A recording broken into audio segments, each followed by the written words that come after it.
Piece இல்ல, drum stick. சுத்தமா கழுவி எடுத்து அப்புறமா சாப்பிடுவோம்.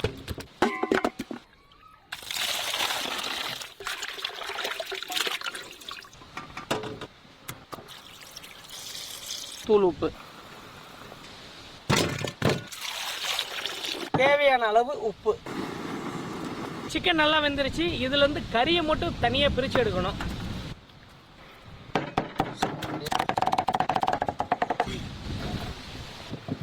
இது கூடவே வெங்காயம், பச்சை மிளகாய், மல்லி இலை வெட்டி எடுத்துக்கலாம். தூள் உப்பு, அரைச்ச பூண்டு, கரம் மசாலா, மிளகாய் தூள் எல்லாத்தையுமே நல்லா பிசைஞ்சு எடுத்துக்கலாம். பிரெட் க்ரம்ஸ் சேர்த்துக்கலாம். எல்லா முட்டையும் நல்லா கலக்கி எடுத்துக்கலாம். இதை அமுக்கிடுவோம். சீஸ் எடுத்து அப்படியே உள்ளே வைக்கணும். இந்த எலும்பையும் அது கூடவே வைக்கணும். இதை அப்படியே எடுத்து கையில் ஒரு அமுக்கு அமுக்கணும். அதுக்கப்புறம் பிரெட் க்ரம்ஸில் போட்டு அதுக்கப்புறம் எண்ணெயில் பொரிச்சிட வேண்டியதுதான். ஒன்று ஒன்றா எடுத்து பொறுமையாக நம்ம வேக விடணும்.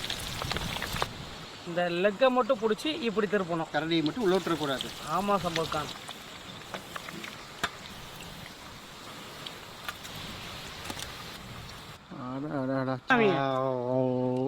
சூடா இருக்குங்க. நல்ல ரிச்சான ஒரு ஃப்ளேவர். இதை எல்லாரும் சிக்கன் லெக் பீஸ் தான்